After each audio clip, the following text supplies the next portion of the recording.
Alfred Marshall wrote in 1890 that the elasticity of demand in a market is determined by how much the amount demanded increases or decreases in response to a change in price. This was not a controversial observation, it was a description of how markets work. We are going to apply it to indie games, and the conclusions are going to make some people uncomfortable. Indie games have gotten dramatically better over the past decade. The production quality is higher, the design sophistication is higher, the critical recognition is higher. The prices have gone down. Most people who cover the games industry treat this as a paradox. It isn't. It is a straightforward consequence of how price signals work in markets with abundant substitutes. And once you understand the mechanism, the ceiling stops looking like an accident and starts looking like an inevitability. Let's start with the basics. Price elasticity measures the relationship between a change in price and a change in demand. When a good is price inelastic, demand will hold even when prices rise sharply. People still buy medicine when it gets more expensive. They still pay rent. They do not have the option to wait for a sale. Games are the opposite of that. A game is never urgent. It will not expire. It will go on sale within the year. If this particular game doesn't appeal at this particular price, there are approximately 18,000 other games released on Steam in 2024 alone that might. The consumer has every structural incentive to be patient and price sensitive, and very little incentive to pay full price immediately. Marshall's framework predicted this over a century ago. Where substitutes are abundant, price elasticity is high. And in the games market, substitutes are essentially infinite. Now, here is where indie games specifically become interesting. AAA games partially escape this problem through brand lock in, the problem of elasticity. When your friend group is playing the new Call of Duty, there is no functional substitute for Call of Duty. The social coordination cost of switching is real. The franchise IP carries psychological value that consumers will pay a premium to access. This also colludes with the rise of DRM in video games. If the game is always online, well, you can't do anything that would pirate it. Same with de novo and whatnot. Indie games, particularly first releases of single player offline games from unknown studios, have none of that. The consumer has no prior relationship with the IP. There is no social pressure to own this specific title. The acclaimed backlog of older indie games is permanently available on Steam for $2 to $5 during sales. The median price of top-selling Steam games dropped 20% between early 2023 and late 2025, according to Game Discover Co. The market is not failing. The market is working exactly as Marshall described. Abundant substitutes produce high elasticity. High elasticity produces downward pressure on prices. The data is now confirming the theory in real time. The elasticity problem would be manageable on its own. What makes it structural is the reference price. Consumer price expectations do not form in a vacuum. They anchor to the most prominent examples in a category. And the most prominent indie games, the titles that define the medium and established its cultural credibility, price themselves at frankly absurdly low prices compared to their quality. Stardew Valley, Hollow Knight, Undertale, Celeste. These are not mediocre games that happen to be cheap. They are, by most critical measures, among some of the best games ever made, and they cost an absurdly low amount. This created an unintentional problem for every indie developer who came after them. Charging $35 for a game in the same genre as Hollow Knight, with the same effort as Hollow Knight, let's talk about tight gameplay, great audio, great visuals, hand-drawn visuals, requires the consumer to believe that your game is more than twice as good as one of the most acclaimed games in history. That is not a marketing challenge. That is an economics problem. The reference price was established and the market locked it in.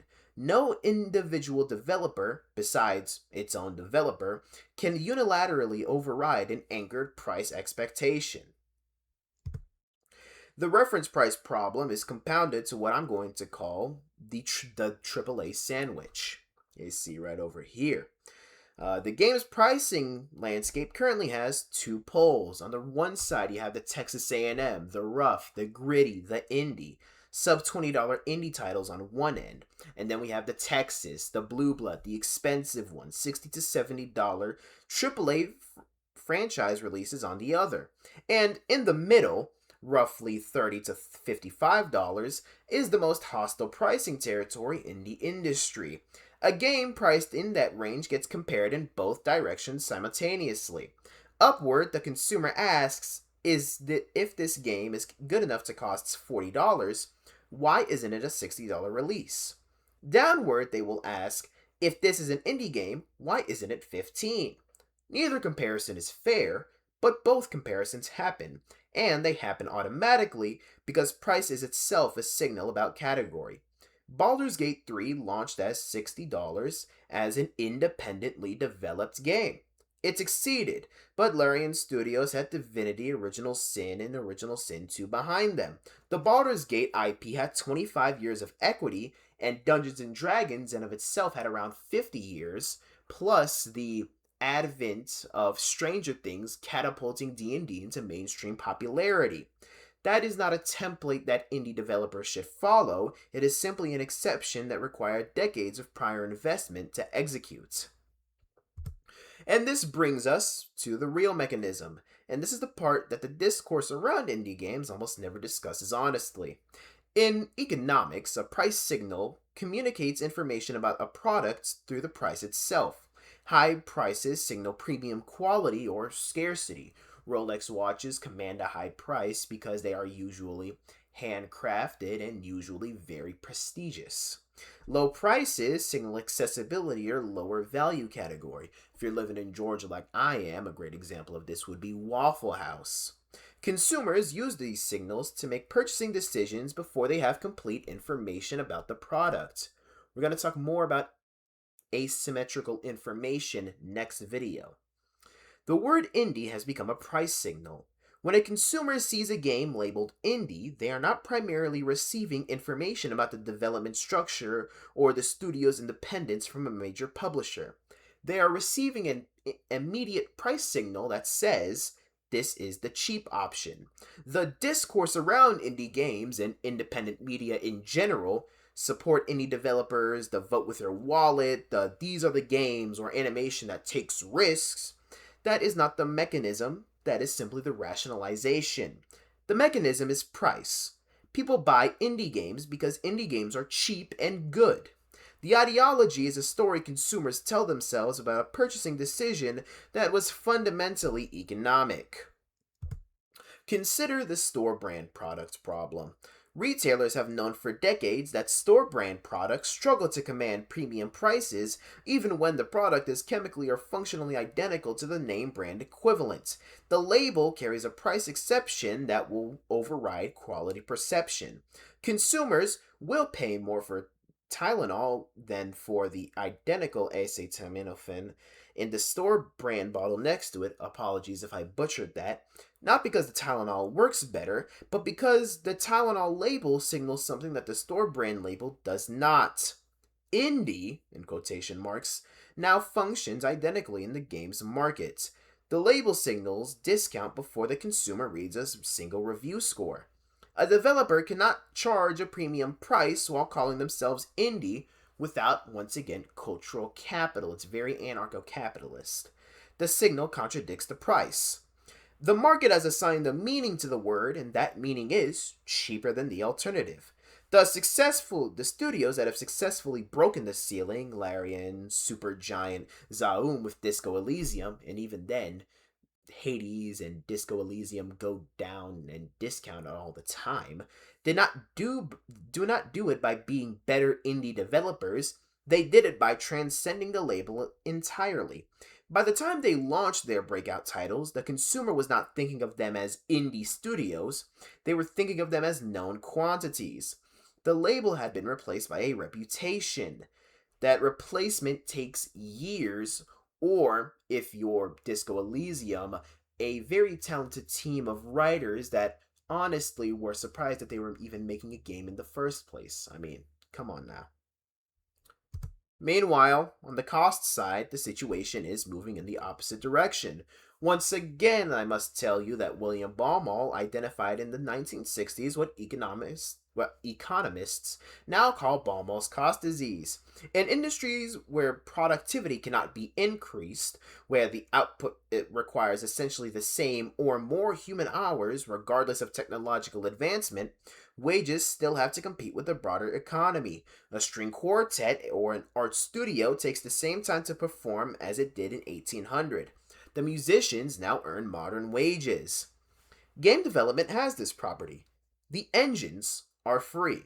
Unity, Godot, and Unreal have eliminated the engine licensing costs that once separated AAA from indie development, not to mention distribution costs through digital distribution in Steam. But skilled art, audio engineering, programming, and quality assurance still require human hours. Those human hours cost more every year because the developers who provide them have options in the broader tech labor market. And also, people need rent and people need to eat food. Player expectations also escalate. A game that looked technically impressive in 2014 looks amateurish by 2024 standards. I mean, guys, Braid was commanding what, a $15 price back in the day? The floor for what consumers consider acceptable production quality rises continuously. Costs compress from above, the price signal compresses from below. According to VG Insights, approximately half of a percent of indie games released in 2024 were financially viable after accounting for Steam's cuts and taxes. Of course, we have to consider that most Steam games are slop, but still, that is simply the equilibrium the signal created. Let me be precise about what I am and am not arguing here. I'm not arguing that indie games are bad. I'm not arguing that consumers are being irrational. I am not arguing that developers are making strategic errors. I am arguing that the word indie has been assigned a price signal by the market, that this signal functions independently of the quality of any individual game, and that no individual developer can unilaterally override a market level signal. The consumer did not choose to support independent developers. The consumer chose to pay less for games. Support indie was the story that they told themselves about a decision that was fundamentally about price. And now the label is the ceiling. A developer cannot charge $60 and call it indie. The signal will contradict the price. The consumer will not pay $60 for something that the market has told them costs 15. Not because they are being unreasonable, but because this is precisely what price signals are supposed to do. Reduce the information costs of purchasing decisions by encoding the value in price itself. The price ceiling of indie is not a ceiling on quality. The games have made that abundantly clear. It is a ceiling on what the word is allowed to mean.